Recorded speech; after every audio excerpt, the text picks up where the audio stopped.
성공을 어떤 목표를 이루는 것으로 보지 않고 하나님의 뜻을 이루는 것이며 그것을 이루기 위해 종으로서 섬기는 삶이라고 오늘 예수는 말하고 있는 것입니다.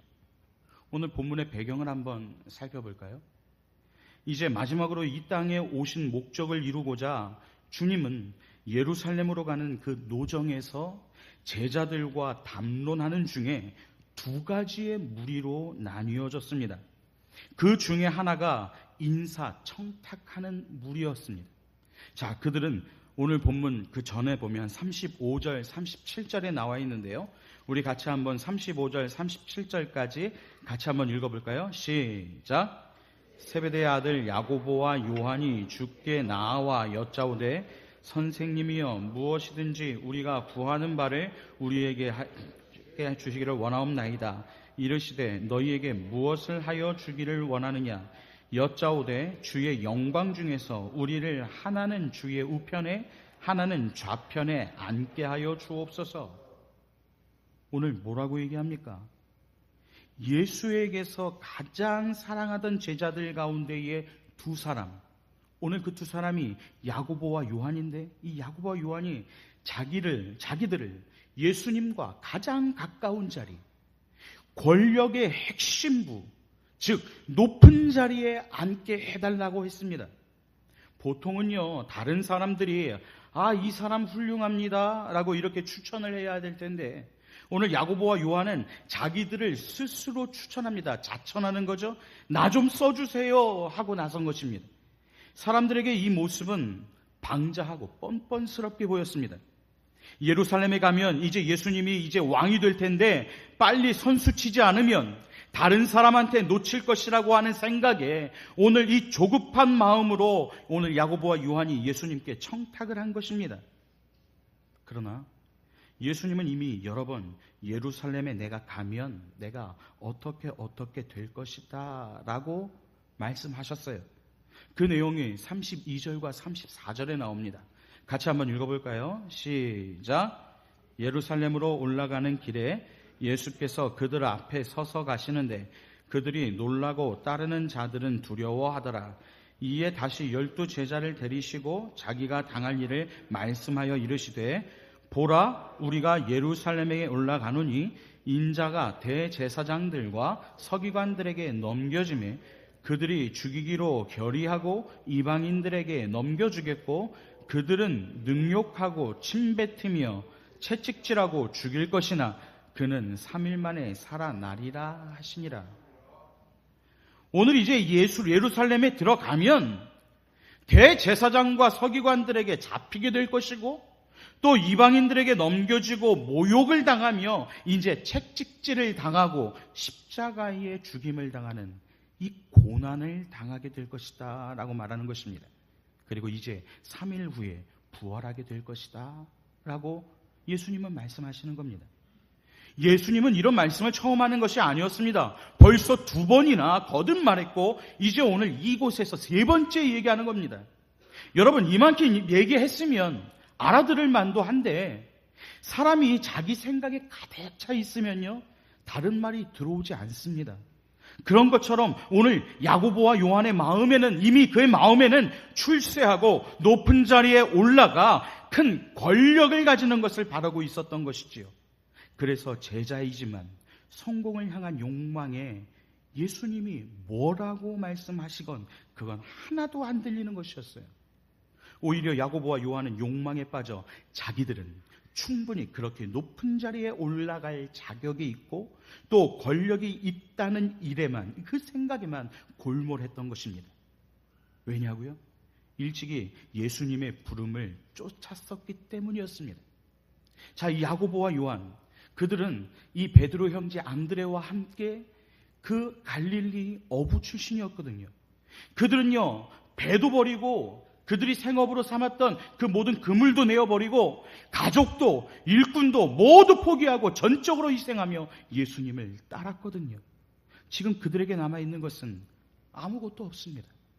그래서 이제 뭔가 내가 대가를 받고 보상을 받을 때가 되었다라고 생각했었을 것입니다.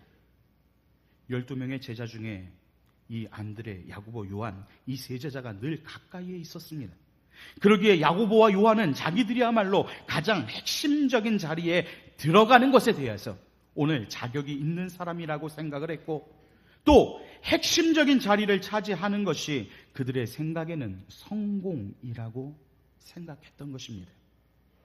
여러분, 야고보와 요한이 제일 높은 자리에 차지하려는 이 운동이 있을 때에 이 내용이 다른 제자들에게 알려졌을 때 오늘 두 번째 종류의 제자들인 바로 그 소식을 알고서 집단적으로 분노하는 일이 일어났습니다. 아마 베드로가 특별히 더 화가 났을지도 모릅니다. 베드로도요, 내심 자기가 가장 높은 자리에 오를 거라는 생각을 가지고 있었어요. 왜냐하면 그는 바로 예수님의 수제자라고 일컬어지기도 했고요, 언제 어디서든지 열심을 내며 예수 그리스도 옆에 있었던 사람이었기 때문입니다. 그는 이 야고보와 요한에게 내가 먼저 얘기해야 될 그것들을 선수를 뺏기니까 이 베드로가 얼마나 화가 났겠어요. 다른 제자들이 우리도 똑같이 3년이나 예수님을 따라다니면서 수고하고 고생했는데 우리도 권리를 지켜야 되겠다라는 생각이 떠올라서 이 무리를 지어 대항했을 것입니다. 갑자기 뒤통수 맞은 기분이 들어서라도 더욱더 화가 났지요. 이렇게 무리를 지어 항변하는 것이 이기적이라고 하는 것이라기보다는 당연한 자기의 권리를 주장하며 그 권리를 찾겠다라고 한 것이었습니다. 여러분, 망아지가 말 닮죠. 그리고 송아지는 소를 닮아갑니다.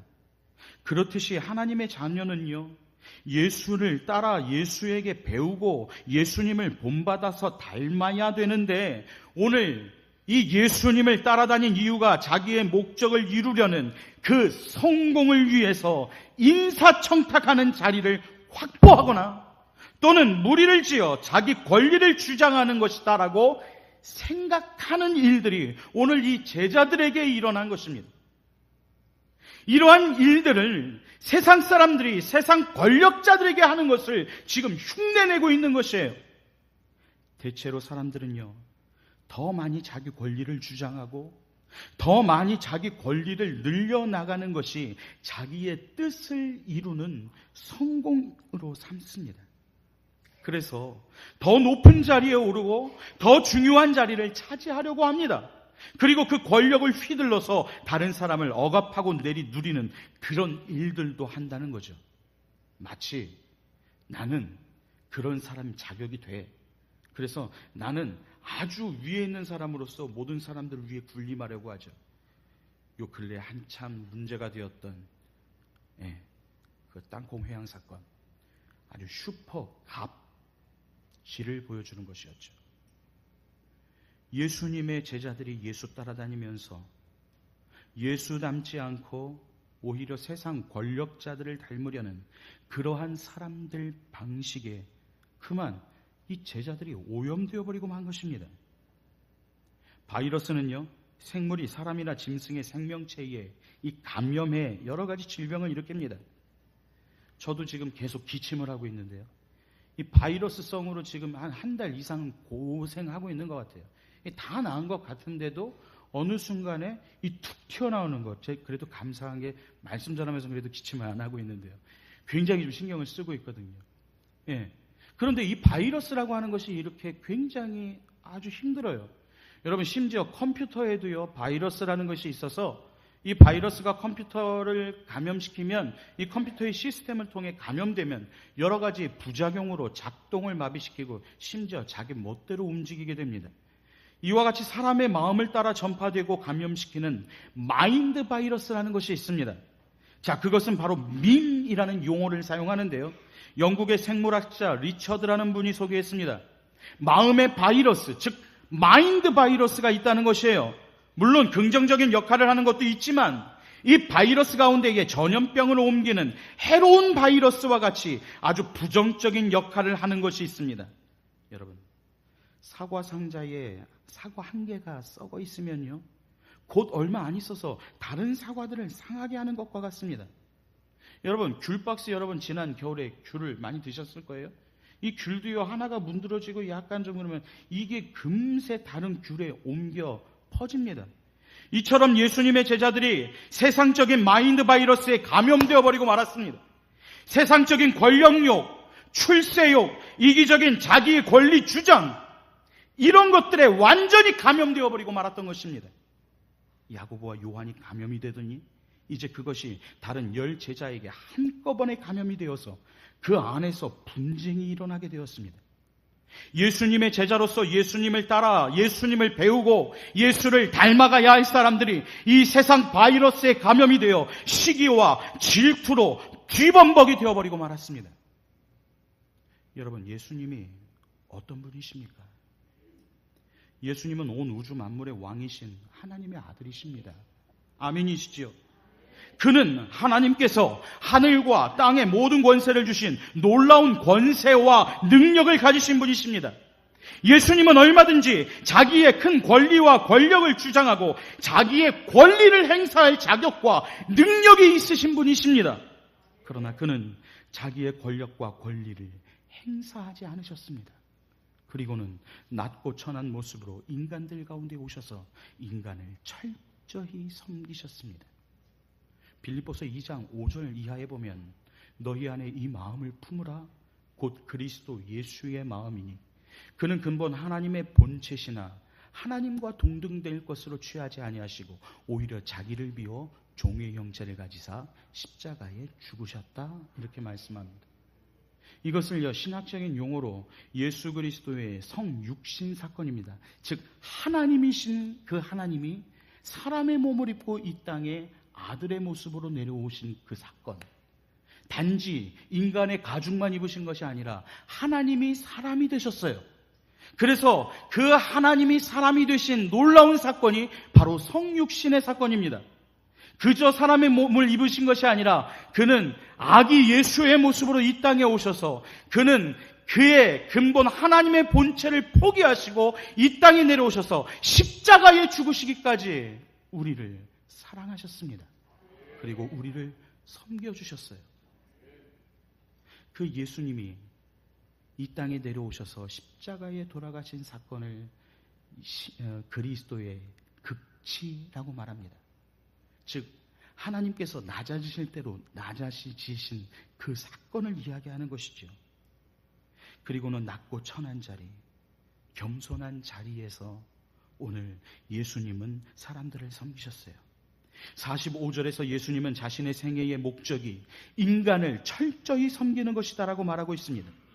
예수님께서 수건을 두르셨다라고 하는 것은 이 섬김의 가장 뚜렷한 상징이고 표상이었습니다. 그래서 그 당시에 스승이 제자들의 발을 씻기는 모습은 전혀 상상할 수도 없는 그런 모습이었던 것이죠.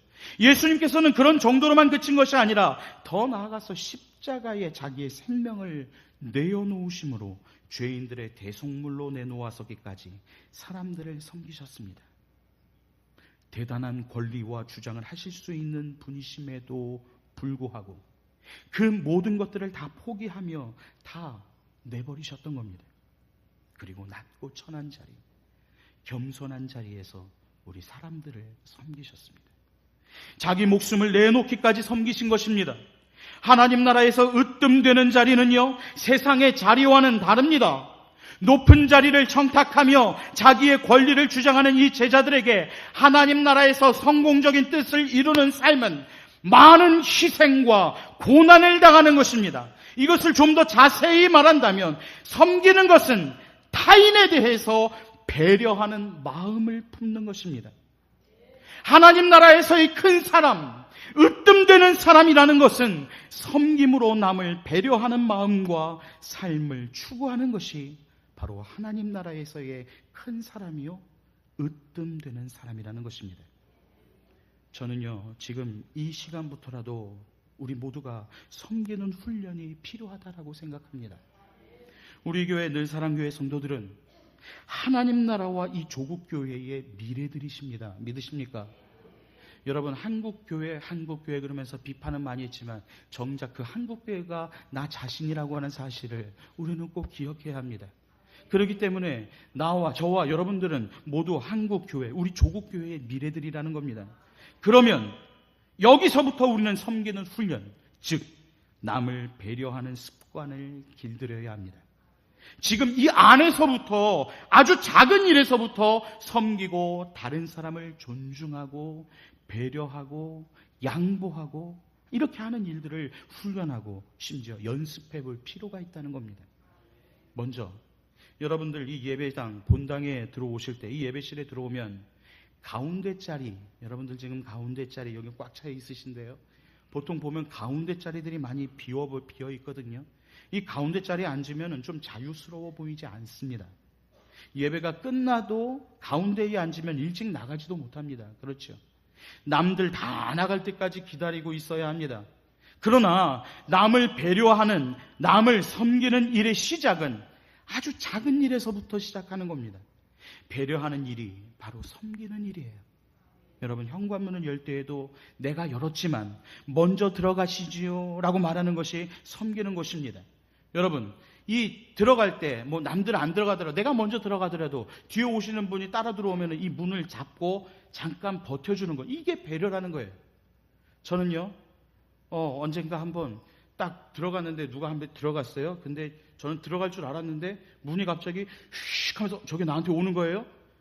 한번 딱 맞았어요. 그냥 여기서 딱 멈추면 되는데 이 문이 이렇게 되는 거거든요. 그러니까 얘가 나한테 왜 오지? 하는데 탁 맞은 거예요. 얼마나 아프든지요. 그런데 제가 그 상황 속에서 그냥 막 열받아, 왜 사람이 뭐 저럴 수 있지 막 이러면서 막 그러고, 에이씨 나도 그렇게 해볼까 이러면은 뭐가 좀 달라졌겠죠. 그러지 않고 저에게 한 가지 습관이 생겼어요. 남이 들어오거나 혹은 제가 먼저 들어갈 때 현관문을 잡아주는 습관이 생기더라는 거예요. 왜요? 내가 맞아봤으니까 맞지 않게 하려고요. 뭐 건장한 남성이 들어와도 뭐 지가 알아서 들어오겠지, 이게 아니라 잡아줍니다. 뭐 특히 여성분이라든가 특히 아이들이 있을 때는 좀 더 그러한 모습들이 있어야 되겠죠. 혹 다른 곳에서 여러분 엘리베이터를 타실 때에도 다른 이들을 배려하고, 심지어 화장실, 식당에서도요, 다른 사람을 배려하는 일이 바로 섬기는 일인 것입니다. 내가 줄을 서고 기다리는데 다른 이들이 그냥 끼어들어도 그저 그냥 참는 것입니다. 여러분, 교회 안에서 여러 가지의 물건 등이나 내가 앉았던 자리 등을 사용한 후에는 다른 이들이 앉거나 사용하는 것을 생각하면서 내가 좀 깨끗이 하고 정리하는 일이 먼저 섬기는 일인 것입니다. 다른 분들이 조금은 안락하게 사용할 수 있도록 하는 일이 섬기는 일이다라고 하는 것이지요. 우리가 교회 안에서부터 먼저 연습하고 훈련이 되어져야 우리 훈련된 성도들이 이 세상에 나아가서 가정과 직장과 혹은 여러분들이 소속되어 있는 이 지역사회와 이 나라, 이 민족 등 어디에서나 우리가 섬기는 일을 할 수 있지 않겠습니까? 그래서 세상에 추악하고 자기 권리 주장하고 권력을 행사하는 그 모든 것들을 다 몰아내고 섬기는 아름다운 영향력을 미치고 이 세상에서 변화시킬 수가 있는 것입니다. 한 선수가 시합에 나가기 전에 이 1등을 위하여 기도했습니다. 하나님, 제가 이번에는 꼭 1등을 하게 해주시옵소서. 이 선수가 마라톤에 나갔습니다. 그리고 열심히 뛰어서 2등으로 지금 뛰고 있어요. 1등하고 거리는 꽤 먼 거리가 지금 뒤쳐져 있습니다. 그런데 웬일인지 앞에 가던 1등 선수가 가다가 쓰러져 버리고 맙니다. 그러면 그 광경을 보다가 역시 하나님께서는 내 기도를 들어주셨네, 내 기도가 효험이 있구만, 그렇게 생각하면서 하나님께 고마워할 수 있겠습니까? 아니면 없겠습니까? 이건 기회다? 내가 1등 할 수 있는 기회다? 그런데요, 그 선수가 그렇게 하지 않았어요. 쓰러진 1등을 부둥켜 안고 함께 걸어 들어왔습니다. 2등이었던 그는 하나님이 주신 그 유일한 기회를 허비한 것일까요? 아마 그렇게 생각할 수도 있을 겁니다. 그런데요, 이 사건이 실제적으로 1985년 스페인의 마드리드에서 있었던 이 세계 육상선수권대회의 마지막 날 마라톤 대회가 열리고 있는 그날 이런 사건이 일어나고 버리고 말았어요. 맨 앞서 뛰는 선수는 꼬린지점 약 한 1마일, 한 1km 정도 되겠죠. 그 정도 남겨두고 있었습니다.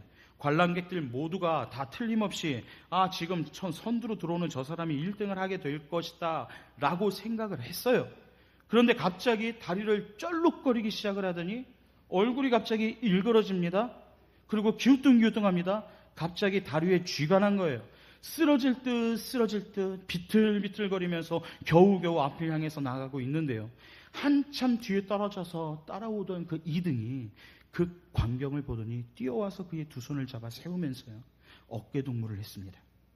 그리고 천천히 걸으면서 그 꼬린 지점을 향해서 함께 들어왔습니다. 결과가 둘 다 1등을 할 수 있겠었죠. 공동 1등이요. 그러나 수많은 관객들은 그 모습에 그저 숙연한 모습으로 잠시 아주 멍하게 조용하게 있다가 모두가 갑자기 일어나서 두 사람에게 기립박수를 치기 시작했습니다. 여러분, 솔로몬은 현대인들이 추구하는 성공의 요인을 다 갖추었던 사람입니다. 성공한 사람이었어요. 그런데 그는 그의 인생을 헛되었도다라고 말하고 있습니다. 그럼 무엇이 오늘 이 솔로몬을 공허한 인생처럼 느끼게 했을까요? 그의 생의 모든 것 자체가 죄악은 아니었습니다. 그런데요, 모든 것을 주신 하나님의 자리에 이 솔로몬은 자기 자신이 그 자리에 앉아 있었기 때문에 이 모든 것들이 헛된 것으로 변질되어 버리고 말았습니다. 성공은 하나님 안에서 이런 것들을 바로 이해하는 것입니다. 마태복음 7장 21절부터 23절까지 이렇게 기록합니다. 같이 한번 읽어볼까요? 시작.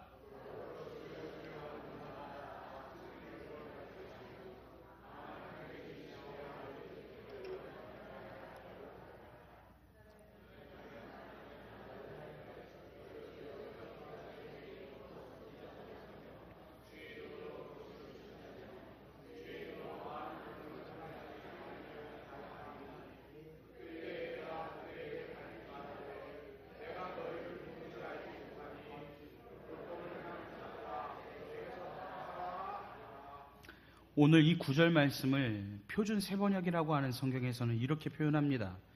나더러 주님 하는 사람이라고 해서 다 하늘나라에 들어가는 것은 아니다. 그리고 하늘에 계신 내 아버지의 뜻을 행하는 사람이라야 들어간다라고. 그날에 많은 사람이 나에게 말하기를 주님 우리가 주님의 이름으로 예언을 하고 주님의 이름으로 귀신을 내쫓고 또 주님의 이름으로 많은 기적을 행하지 않았습니까? 할 것입니다. 그때에 내가 그들에게 밝히 말할 것이다. 나는 너희를 도무지 알지 못한다. 불법을 행하는 자들아, 나에게서 물러가라. 여러분들은 어떤 성공을 지금 생각하고 계십니까? 이 세상에 두 발을 딛고 사는 한 세상의 성공, 즉 출세, 사업 번창 등 권력과 명예욕 성취 등의 성공을 꼭 이루어야 한다, 그렇게 생각하십니까? 이런 세상적인 성공도 물론 필요합니다. 필요하지 않다는 이야기가 아니에요. 그러나 제일 먼저 이루어야 할 성공이 있습니다. 그것은 바로 신앙생활의 성공입니다. 예배의 성공, 말씀 생활 실천의 성공, 교회 생활의 성공 등 우리의 일상생활에서 주님께 인정받는 성공자로 승리하게 될 때에 오늘 세상에서 받는 성공이 뒤따를 수 있게 된다는 것입니다. 여러분, 이 전후 순서가 굉장히 중요합니다. 먼저 신앙생활에 성공해야 주님께 인정받는 성공자로, 여러분 신앙 성공의 성공자로 우뚝 설 수 있게 되기를 소원합니다. 모쪼록 하나님 앞에 예배에 최선을 다하십시오.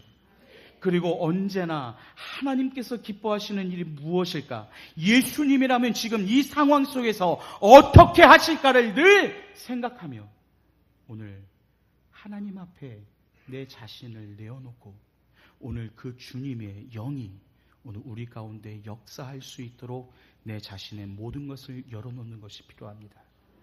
예배의 성공, 말씀 생활의 성공, 신앙 생활의 성공, 오늘 이 성공이 우리 모두에게, 저와 여러분들에게 먼저 이 성공부터 이룰 수 있는 우리 늘사랑교회 모든 성도들이 될 수 있기를 주의 이름으로 축원합니다. 기도하겠습니다.